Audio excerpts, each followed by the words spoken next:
एक गांव में बिट्टू नाम का एक लड़का अपनी बीवी के साथ रहता था। वो दोनों एक ढाबे पर काम करते थे। दोनों ही बहुत गरीब थे। आज भी इनके घर मालिक मकान आता है और उनसे किराया मांगता है, मगर बिट्टू के पास बिल्कुल भी पैसे नहीं होते। देखो बिट्टू, मुझे आज शाम तक मकान का किराया चाहिए, वरना मकान खाली कर देना। पिछले 3 महीनों से किराया नहीं दिया तुमने। लेकिन भाई साहब, मैं आपको किराया कैसे दूं? मेरे पास तो 200 रुपए भी नहीं है। खुदाड़ा, मुझे थोड़ा सा टाइम और दे दो। देखो, वो सब मेरा मसला नहीं है, तुम हर हाल में पैसों का बंदोबस्त करो। फिर वो ये कहकर वहाँ से चला जाता है और बिट्टू सोच में पड़ जाता है कि अब क्या करे। फिर बिट्टू शाम को ढाबे पर जाता है और उस ढाबे के मालिक से कहता है, भाई साहब, आप मेरी तनख्वाह कब दोगे? इतने अरसे से यही बोल रहे हो कि काम अच्छा नहीं चल रहा, लेकिन यहाँ तो हर रोज बहुत सारे ग्राहक आते हैं। आइए बिट्टू, तुम्हें क्या बताऊं, मेरा कारोबार कितना खराब चल रहा है। बहुत मुश्किल से चंद पैसे ही जोड़ पाता हूँ, लेकिन तुम फिक्र न करो, तुम्हारे जल्दी पैसे दे दूंगा। आज दुकान में काम बहुत ज्यादा है यार, थोड़ी सी मदद तो कर दो। नहीं भाई साहब, मैं आपकी मदद नहीं करने वाला। मुझे शाम में मेरे पैसे हर सूरत में चाहिए। ये कहकर बिट्टू वहाँ से जा रहा होता है। तभी वहाँ पर मीठा आ जाता है। बिट्टू, क्या हुआ? तुम इतने परेशान क्यों हो? मुझे बताओ, मेरे अलावा तुम्हारा मसला कोई नहीं हल कर सकता। क्या बताऊं मीठे भाई, कोई काम नहीं मिल रहा जिससे मैं अपने मकान का किराया दे सकूं। खाने तक के भी पैसे नहीं है मेरे पास। तुम परेशान क्यों होते हो? मैं हूँ ना, मैं तुम्हें चौधरी साहब के पास लेकर जाता हूँ। तुम उन्हें अपनी जमीन गिरवी रखवा दो, वो उसके बदले तुम्हें पैसे दे देंगे। बिट्टू काफी सोच में पड़ जाता है कि वाकई उसकी जमीन अब किसी काम की नहीं है, क्योंकि उसके पास फसल उगाने के भी पैसे नहीं हैं। ठीक है भाई, मैं आपके साथ जाने को तैयार हूँ। फिर वो दोनों चौधरी साहब के पास जाते हैं और मीठा चौधरी को सारी बात बताता है।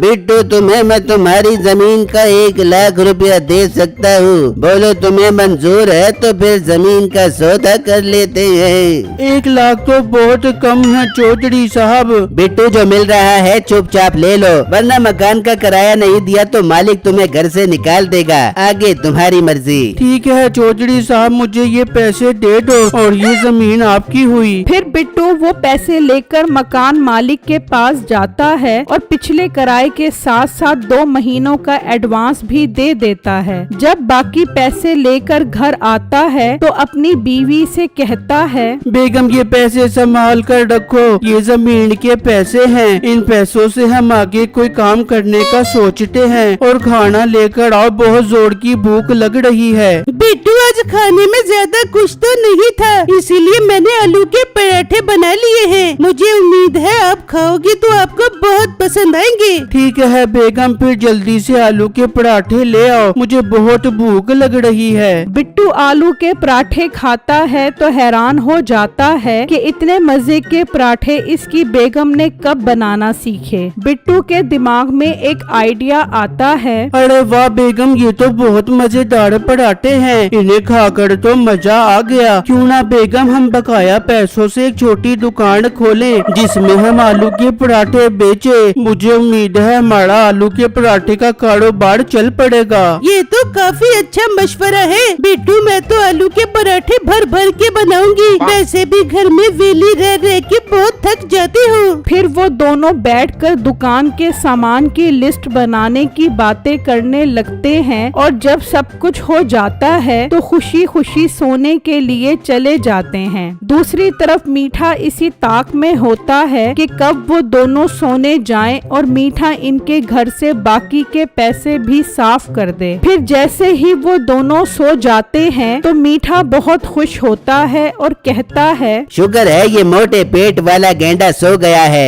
इसकी वजह से मुझे कितनी देर पहरेदारी करनी पड़ी है। अब जाकर इसके बाकी पैसे उठाता हूँ। फिर वो घर के अंदर घुसकर चुपके से जाता है और संदूक में से पैसे चुरा लेता है और अपने घर चला जाता है। जब सुबह होती है और बिट्टू पैसे उठाने जाता है तो देखता है वहाँ सारा सामान बिखरा पड़ा होता है, तो वो बहुत परेशान हो जाता है। छम्मो भी ये सब देखकर मायूस हो जाती है। हाय बिट्टू, ये क्या हो गया? हम लुट गए, हम बर्बाद हो गए। भला गरीबों के घर में भी लोग चोरी कर जाते हैं। ये जरूर किसी अपने की साजिश है, वरना किसी को क्या पता इन पैसों के बारे में। ये सब शोर सुनकर वहाँ मकान का मालिक भी आ जाता है और बिट्टू से पूछता है कि क्या माजरा है। भाई साहब, कल मैंने जो जमीन बेची थी उसके बकाया सारे पैसे चोरी हो गए। मैंने सोचा था उन पैसों से कारोबार करूंगा, लेकिन अब तो मेरे पास कारोबार करने के पैसे नहीं हैं।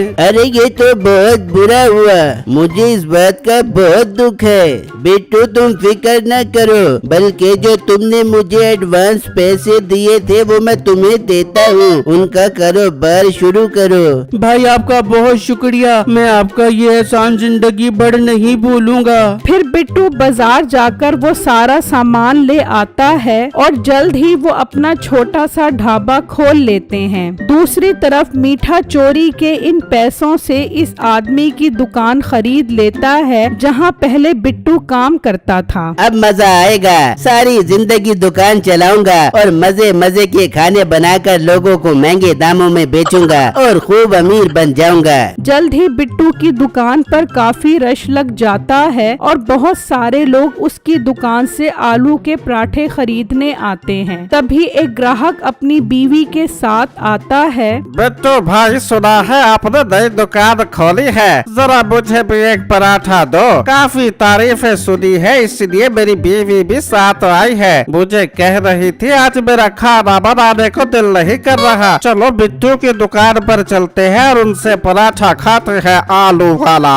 फिर बिट्टू उसे पराठा देता है, जिसे खाकर वो बहुत खुश हो जाते हैं और उसे कुछ पैसे इनाम में देते हैं। इस तरह बिट्टू काफी अच्छे पैसे बनाने लग जाता है। जबकि दूसरी तरफ कोई भी मीठे की दुकान पर नहीं आता, क्योंकि सभी लोग बिट्टू की दुकान के दीवाने होते हैं। मीठे को इस बात पर बहुत गुस्सा आता है और वो नसीबों से कहता है, अब मैं इस बिट्टू को नहीं छोड़ूंगा, ये हमेशा मेरा काम खराब कर देता है। अब एक ही हल बचा है मेरे पास, इसकी दुकान को आग लगानी पड़ेगी। जब रात होती है तो मीठा बिट्टू की दुकान पर जाकर वहाँ आग लगा देता है। सब कुछ जलकर खाक हो जाता है। सुबह जब बिट्टू सब देखता है तो रोने लग जाता है। तभी कुछ लोग वहाँ आते हैं। सभी लोग उसे तसल्ली देते हैं। चौधरी साहब को उसकी दुकान बहुत पसंद होती है। वो गांव से पुलिस बुलवाते हैं और तफ्तीश का कहते हैं। चौधरी साहब बिट्टू को 2 लाख रुपए देते हैं। बिट्टू, इन 2 लाख रुपए से अपना कारोबार शुरू करो